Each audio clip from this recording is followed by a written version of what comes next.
Todas as opiniões que há sobre a natureza nunca fizeram crescer uma erva ou nascer uma flor.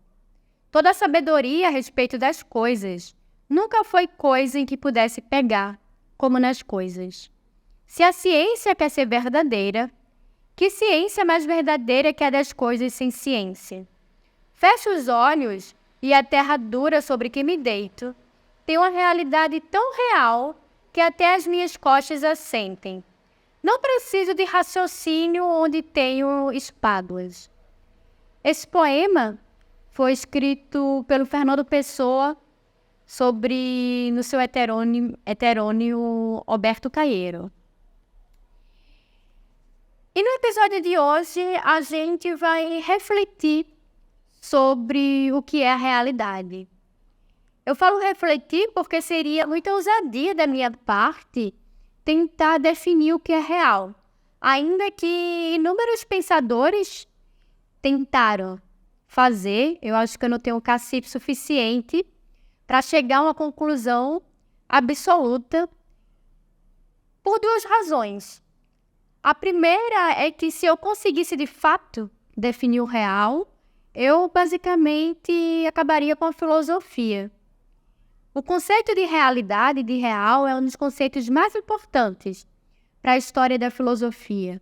E quem conseguir provar, seja pelo uso da razão, pelo uso da intuição ou pelo uso da ciência, o que de fato é o real, conseguiria sem dúvidas também provar a existência ou a não existência de Deus. É por isso que o debate sobre o que é a realidade ele é tão importante e norteador para a nossa própria existência humana.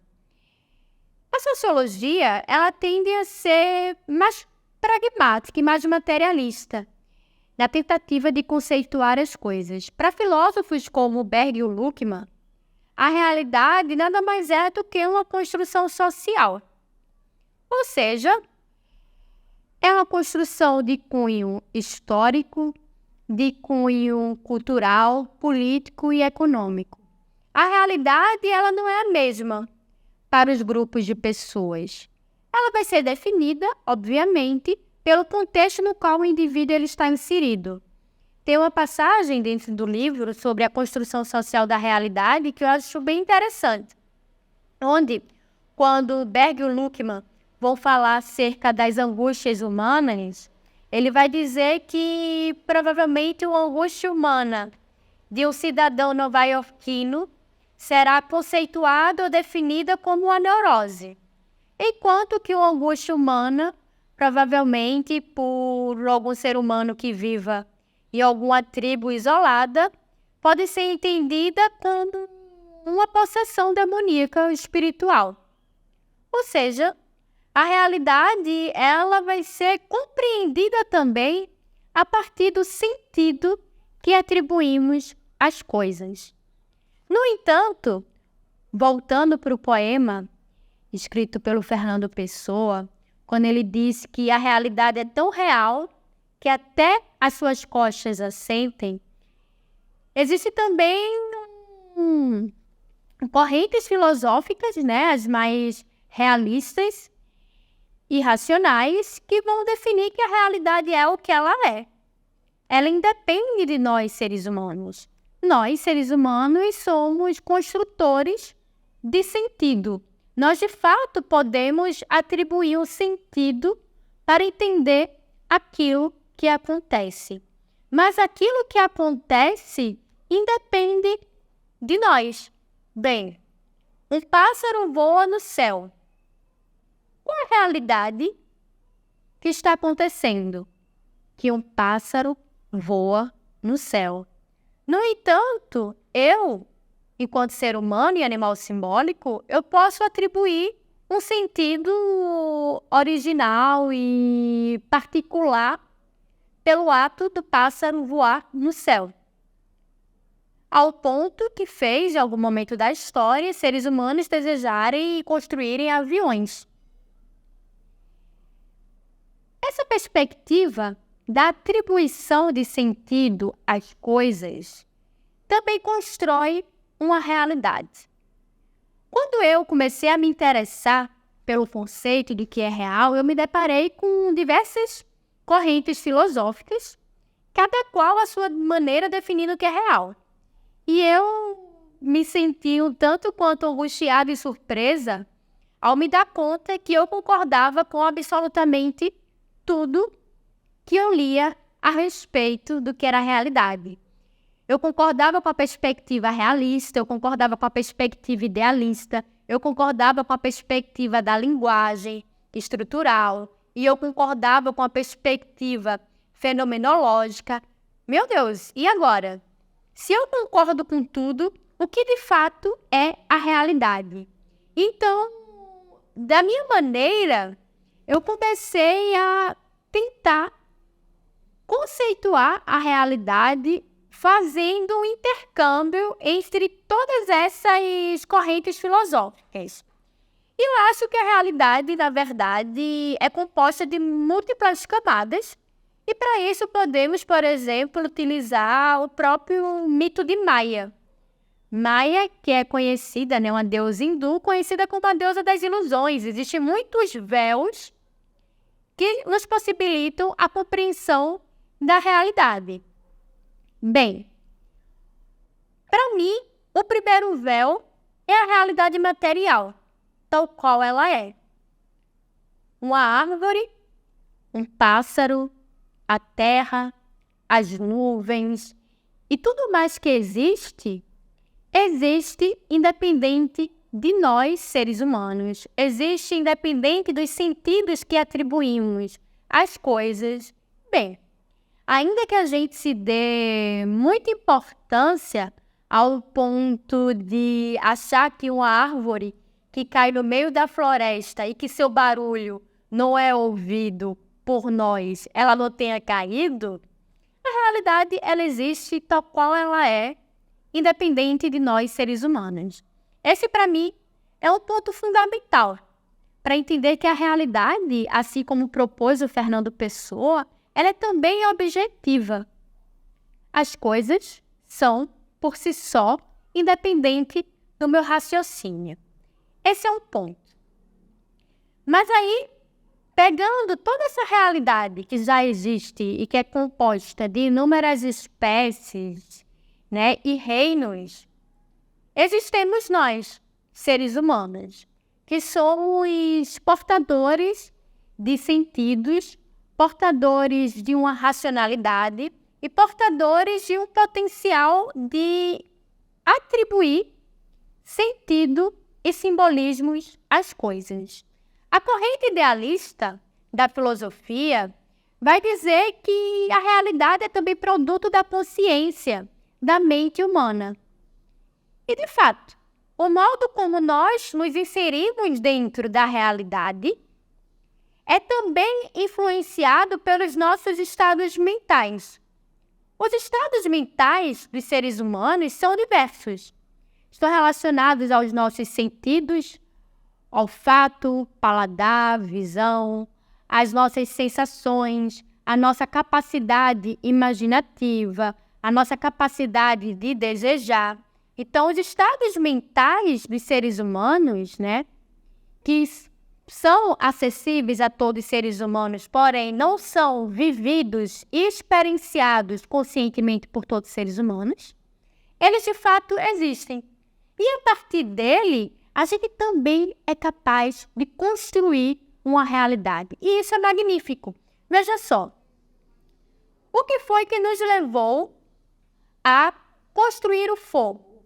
Bem, seria de fato muita ousadia da minha parte dizer que nós temos uma resposta para contar como o fogo, esse elemento primordial e fundamental para a história da humanidade, foi descoberto. Não temos sequer instrumentos, para investigar dentro da história como isso aconteceu. Mas em algum momento da história da humanidade, isso aconteceu e podemos elaborar algumas motivações para isso. Podemos falar, por exemplo, sobre o estado mental acerca do sentido. É provável, pode ser, que em algum momento nós, essa espécie, tenha sentido frio. E o incômodo do frio, né, essa sensação incômoda a respeito do frio, pode ter influenciado a gente a se movimentar ao ponto de, sei lá, chocar duas pedras e a partir daí perceber que o choque entre duas pedras possibilitava o surgimento de faíscas e que existia o fogo e, bem, o fogo foi uma realidade desenvolvida por nós seres humanos a partir de alguns estados mentais. Esse fogo também pode ter sido descoberto por pura curiosidade ou pode ter sido fruto do acaso. Mas, bem, verdade seja dita, ele transformou a história e o rumo da humanidade. Essa realidade construída, né, a partir da construção do fogo, transformou o curso da nossa história. Então, esse também é uma etapa acerca do que é a realidade. A pedra e os galhos e tudo mais, né, todos esses instrumentos que possibilitaram que o fogo pudesse existir, existiam independente de nós, seres humanos. Mas fomos nós, a partir dos nossos estados mentais, sejam eles o incômodo com frio, a curiosidade ou a percepção de que um raio cai na terra, enfim, independente da motivação que tenha sido, fomos nós que, a partir desses nossos estados mentais, conseguimos construir uma nova realidade. E à medida que fomos avançando dentro da nossa própria história, essas realidades elas puderam ser transformadas como uma espécie de dança, onde a coreografia muda a cada estímulo de um novo indivíduo. A realidade ela também pode ser compreendida como a união de todas as coisas e de todos os fatos. Bem, a união entre nós, seres humanos, o cachorro, o gato, o papagaio, o céu, a árvore, o fogo, a água, o ar. Tudo isso compõe a realidade.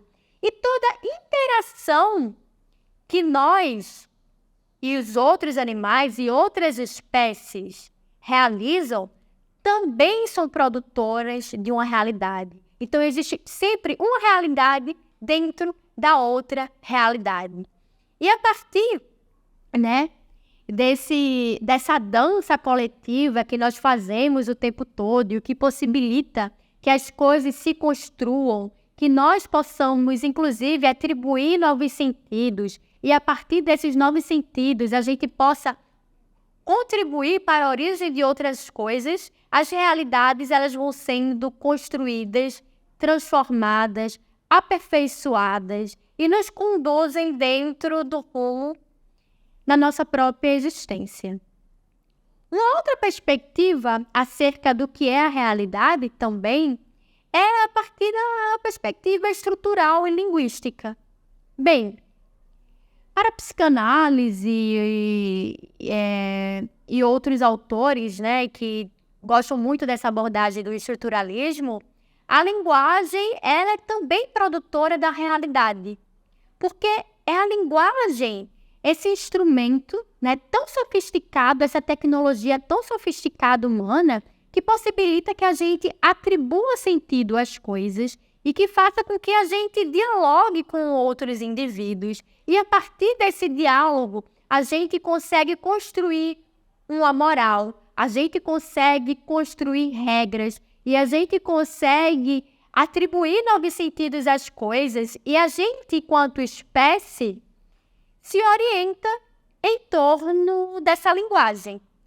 Bem, se a gente fizer o esforço, né, de pensar que as culturas, seja ela brasileira, norte-americana, né, sul-africana, indiana, elas são completamente diferentes.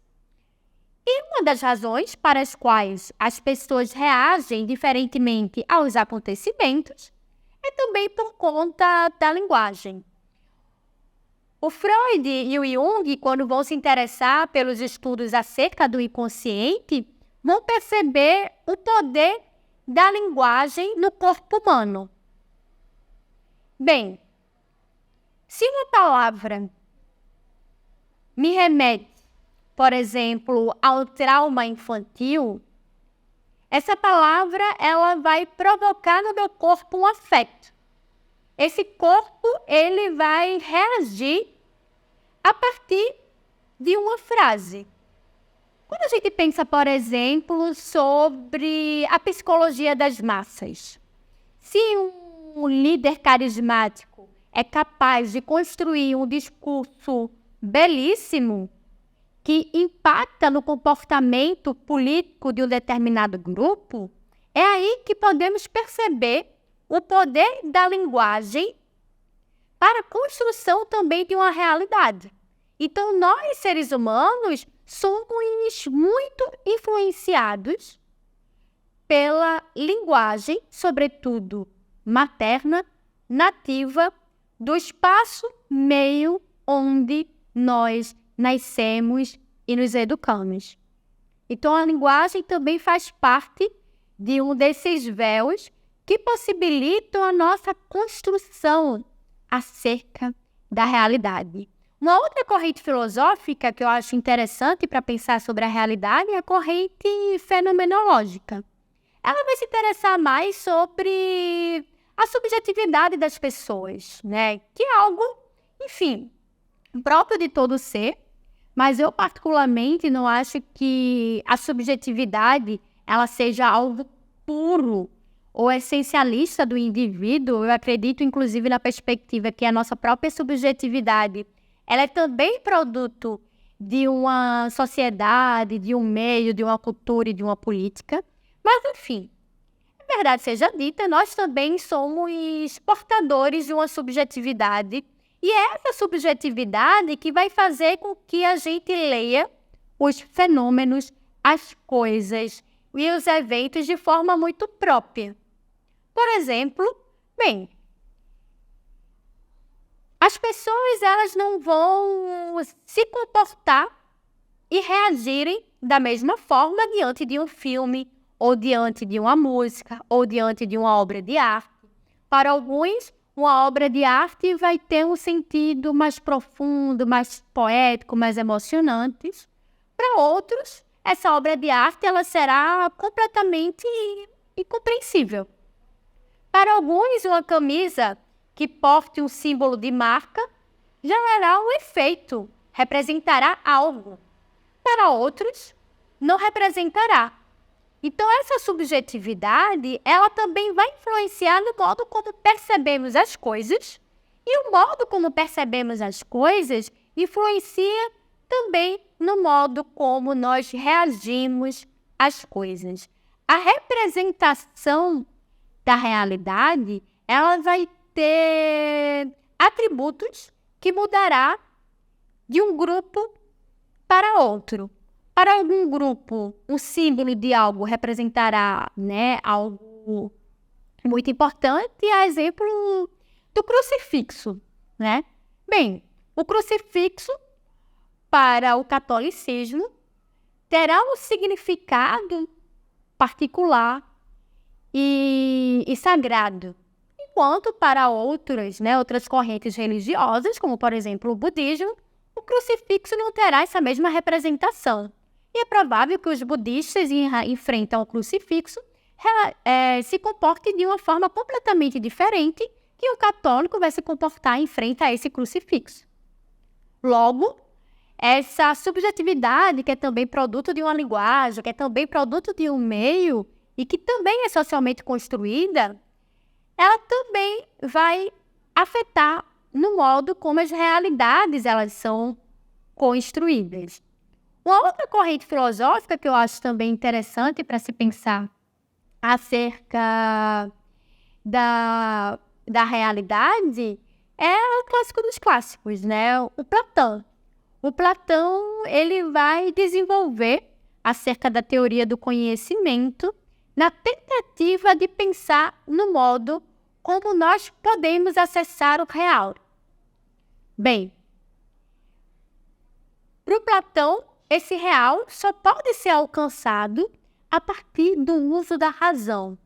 É por isso que ele constrói a sua alegoria da caverna, onde ele fala como a realidade ela não é alcançada por todos, que é preciso um esforço racional muito grande para que a gente possa perceber que estamos sendo manipulados, que os nossos sentidos estão sendo manipulados e que o real não é exatamente aquilo que a gente vê, tal qual ele é.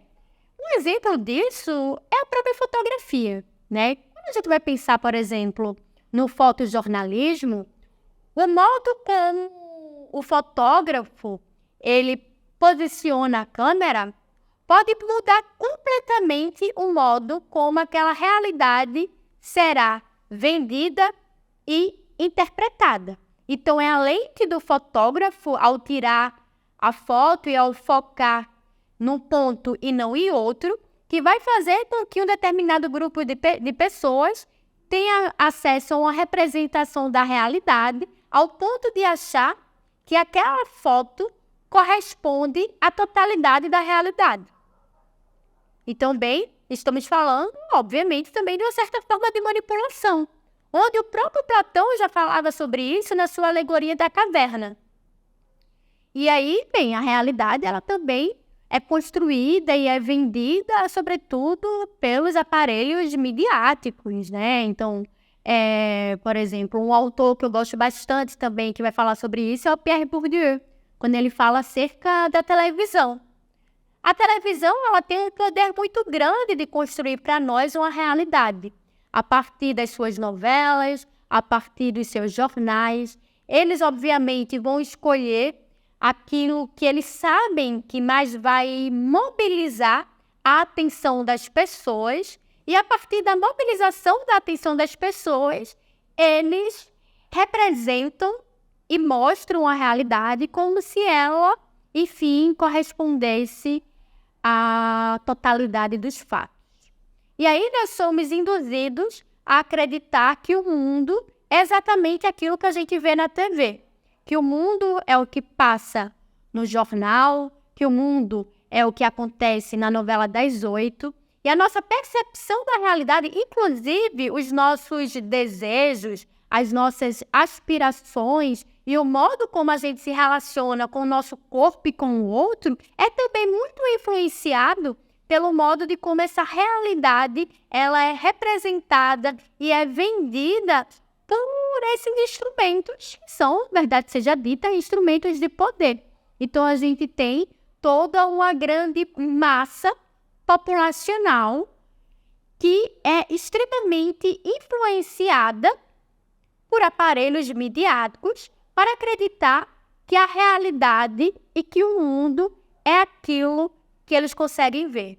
O Schopenhauer ele vai dizer uma frase que eu gosto muito, né? Que é a nossa compreensão da realidade, ela está de acordo com o alcance dos nossos olhos, dos nossos sentidos. E também, se eu foco em algo e o meu olhar só consegue ter acesso a esse algo, a minha tendência vai ser acreditar que a realidade é tudo aquilo que eu consigo enxergar.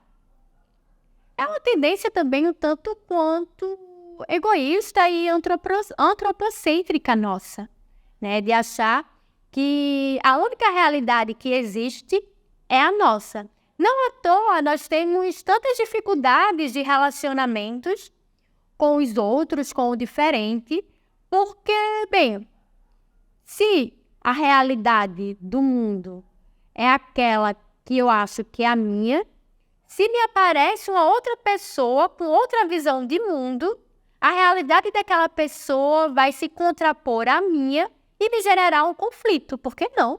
A única realidade possível é a realidade que eu acredito. Todo o resto é mentiroso. E é a partir desse confronto de ideias que as nossas relações humanas também são moldadas. O que é interessante perceber é que essa percepção equivocada do que é o não real, que gera conflito entre as pessoas e entre os seres humanos, vai também construir uma outra realidade. A exemplo disso, a polarização política no Brasil. Bem, existem grupos que estão convictos que a realidade dos fatos é a que eles detêm.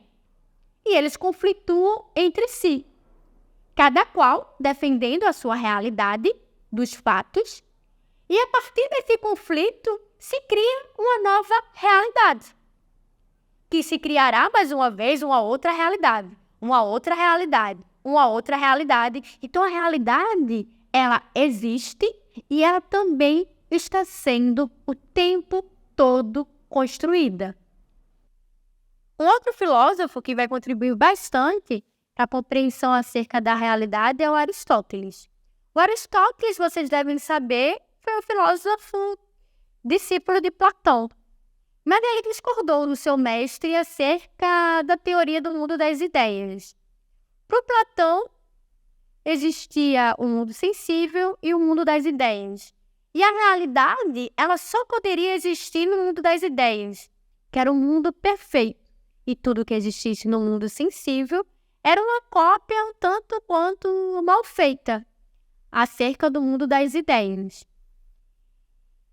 Aristóteles vai discordar de Platão e vai falar sobre a importância dos sentidos.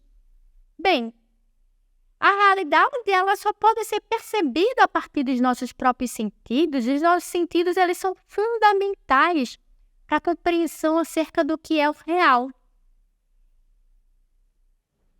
Um outro filósofo que eu acho que vai encontrar com Aristóteles acerca da importância dos sentidos é o Spinoza. Para Spinoza não existe uma separação corpo e mente. Logo, os meus próprios sentidos vão possibilitar que eu perceba a realidade. É óbvio que essa realidade depende também dos meus sentidos, mas são os meus sentidos que vão influenciar na percepção dessa realidade. Então, é por isso que o modo como cada pessoa lida com o evento é muito próprio. Porque cada pessoa vai se relacionar de forma diferente com os seus próprios sentidos. Os seres humanos, para Spinoza, são seres afetivos. E os nossos afetos, o modo como a gente os sente e os percebe, vão influenciar decisivamente da compreensão acerca do que é a realidade. Então, existe o real que independe de nós. Existe o real que é construído a partir dos nossos estados mentais. Existe o real que é construído a partir da própria linguagem. Existe a subjetividade que vai possibilitar que a gente perceba e interaja com o real de forma muito particular.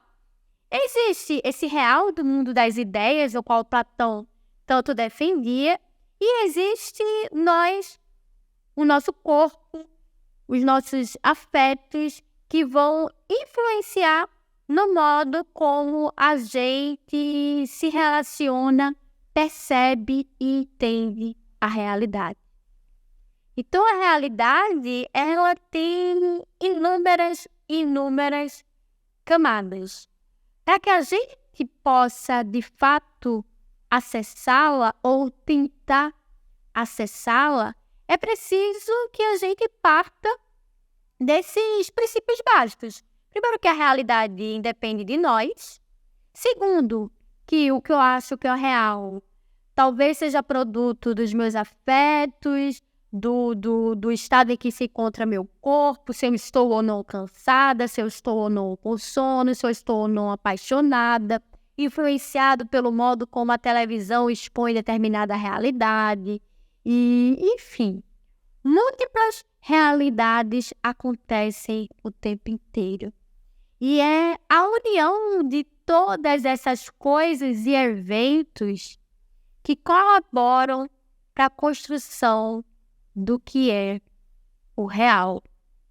E nós não conseguimos saber com tanta certeza, de fato, o que é o real, porque a nossa consciência humana ainda não dá conta de perceber com tanta clareza a totalidade das coisas que existem e como elas interagem todas ao mesmo tempo, produzindo tantas e tantas e tantas outras realidades. As realidades são múltiplas, mas, curiosamente, são também uma coisa só. E eu quero terminar esse podcast com um outro poema do Fernando Pessoa. A espantosa realidade das coisas é a minha descoberta de todos os dias. Cada coisa é o que é, e é difícil explicar a alguém o quanto isso me alegra e quanto isso me basta. Basta existir para ser completo. Tenho escrito bastantes poemas. Hei de escrever muito mais, naturalmente.